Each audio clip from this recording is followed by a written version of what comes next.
Colin Maine, President of the ANC Youth League, and leaders of the ANC Youth League and Women's League,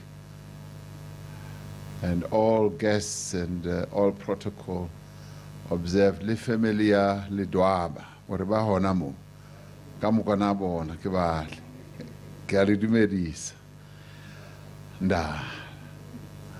This is a wonderful moment for me. When I heard that Comrade Mlangeni was going to have this birthday celebration, I tried to feign, being busy. And I said to Grenwa, "Oh, Grenwa, I'm going to be so busy. It's after cabinet meeting, and there's something." She said, "No, Baba, I checked. Your evening is clear." I said, "You don't know, I will be busy." And then quietly and secretly, she gave my phone number to Comrade Andrew Mlangeni, and he called. I didn't even know that he could use a cell phone. He called a few times, and finally I returned his call. And when I did, I said, "No, I'm coming to your birthday." He said, "Oh," he was taken aback. And finally he knew that I would be coming. So it's a real joy, much as I won't have all the time to stay and to be part of this celebration. It's quite a historic moment for anyone to celebrate 93. As we were walking up, we were looking around the group that was walking with me, and I kept saying, "Wena sello ukasi fihle mo 90." And I pointed at another one. I said, "Wena, forget it. You will never get there." So, Comrade Mlangeni, this is a milestone achievement that you could hit 93. And for us as the African National Congress and South Africans, this is a true blessing. To have you at 93 still amongst us, but not only that, but still being compos mentis, with all your faculties still functioning. For me as a golfer, also being able to look at you with great admiration as you hit a golf ball, much, much better than I will ever do. And I just kept wondering, as I have seen you hit golf balls, how you kept the memory of hitting a golf ball after being locked up for 27 years in prison.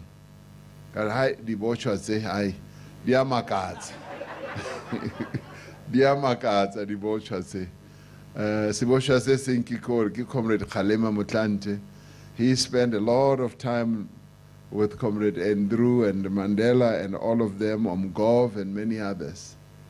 So this is a great moment. I first encountered Comrade Andrew Mlangeni when we served on the reception committee, the National Reception Committee, which had been put together by the Mass Democratic Movement to receive our leaders as they came out of prison. And we first met when they were released out of prison, and I was struck by Comrade Andrew Mlangeni because much had been written about Comrade Madiba, Comrade Walter, Comrade Gov, but the other comrades who were part of the Rivonia trial, much as they had made such a monumental contribution in our struggle, not much. So Comrade Mlangeni then started being revealed to us on an ongoing basis. And that is when many of us started realizing the real worth of the man that Comrade Andrew Mlangeni is.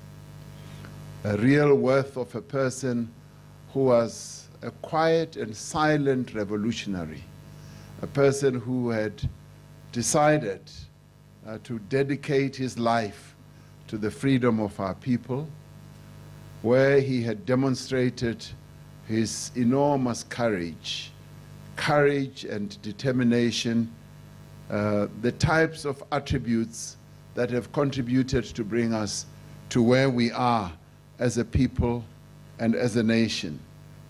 But much more than that, a person who, in my view, is the reciprocity of the values of the African National Congress. And that is why there was just no hesitation at all in the ANC to have Comrade Andrew Mlangeni being appointed as the chairperson of the Integrity Commission, because he was and continues to be Mr. Integrity himself. If you talk about integrity, if you talk about anyone who adheres to the values of what the African National Congress is, it is Comrade Andrew Mlangeni. And I think from now on, he should really be called Mr. Integrity or Comrade Integrity, because that's what he is. And through his tenure as chair of the Integrity Commission, and in history, it'll always be known that when the ANC decided to set up a National Integrity Commission, it was Andrew Mlangeni who stood up amongst many other comrades, who was found to be the person who could lead this important structure of the African National Congress.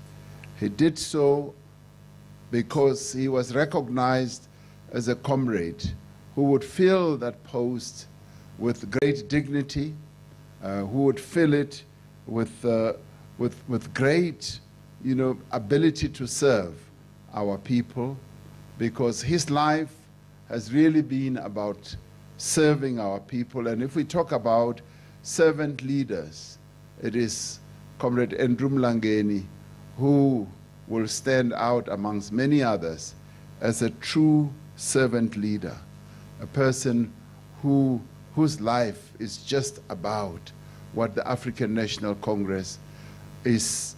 And I think we are fortunate. We are fortunate as the African National Congress to still have in our midst the elders in the African National Congress, the people who can still provide guidance, who can still provide advice, who we can still turn to and seek knowledge, experience, and also the history of the African National Congress. Because Comrade Andrew Mlangeni is a giant himself, a giant of our revolution, who has also walked with other giants. And that's the beauty of it all, that Comrade Andrew walked with many other leaders, and they were able, during their leadership tenure, to sharpen their wits, to debate issues, to be able to be leaders who will come out with great clarity that has guided and has continued to guide our movement. So with me as well as president of the ANC, if I want guidance, the people who I would tend to is Comrade Andrew Mlangeni, is Comrade Kgalema Motlanthe, and say we've got people within our ranks who are able to give us, the experience and what they went through and the knowledge base that they have about our revolution. We usually don't talk about people when they are still alive, but we are fortunate today that we can celebrate Comrade Andrew's life and we can draw lessons. And what are the lessons that we can draw from his life? The one is that he's an inspiration. He's an inspiration to all of us. An inspiration also in the way that he has lived his life. Very healthy, although he has been a bit sickly the past few months, but he's been very healthy throughout his life, and he's been able to walk the fairways of many golf courses and hit a nice ball of golf. And the other important thing is that he's the type of person who we can emulate. There aren't many people that, you would want to be like. Sometimes you look at people and say, I don't want to be like this one. It's either or you know, keynote, or fela, you know. But Comrade Andrew is the type of person that you would say, I want to be like him. And you know, this is the great fortune that we have in our country. We've been blessed as a nation, and sometimes we are not aware of it. We've been so blessed, and let me tell you immediately that there aren't many countries that are like us. We should never think that we are exceptional, but we've been very fortunate.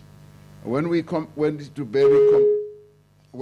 bury Comrade Nelson Mandela, one of the heads, he was a deputy president of a country, said to me, you South Africans are very, very fortunate because you've had all these leaders who played a key role in your struggle, and you still have them in your ranks, and they still continue to be part of this movement that has been in existence for well over 100 years, and their experience is still within you, and their lives continue to enrich you. And he was saying, look at Nelson Mandela, now you're burying him, you've had many others. And then I started counting. I was sitting next to him as we were burying Comrade Madiba. Then I started counting for him the leaders that we have had. And I was like rubbing it in so that he can realize how many we've had, right from 1912. And I kept saying, this is what this movement, this great movement, has produced. And this is what makes us a greatly fortunate nation. And it's not only a gift or a blessing to the African National Congress, but to the whole nation, because the history of our nation is so intricately linked with the history of the African National Congress. And therefore, the leadership that this movement has produced, Comrade Andrew being one of those, has been a leadership that has had such a huge impact and influence on the life of our nation. And it is for this reason that we bow our head to people like Comrade Andrew, and we thank them. Sometimes we never say thank you enough. Sometimes I wish we could be like other countries that have days like Thanksgiving, where you just say, we want to thank those who have made a contribution to the struggle that was fought and won 82 years later. It seemed long, but it was won. And people like Comrade Andrew Mlangeni was at the sharp end of that struggle, and people who sacrificed. And when we talk about sacrifice, it's people like Comrade Andrew Mlangeni, who, when Comrade Nelson Mandela stood in prison and said, this is a cause that I am even prepared to die for, he was not only talking about himself, he was also talking on behalf of his colleagues, because the speech had been discussed. People like Comrade Andrew Mlangeni stood there in prison, determined, stoically, and with great courage, and they were prepared to die for the cause that finally brought our freedom. So it is for this reason, comrades and colleagues, that we should thank Comrade Mlangeni for his life, and thank him for what he means to us, and thank him for what he has done. And we want to thank his family for having donated him to the nation.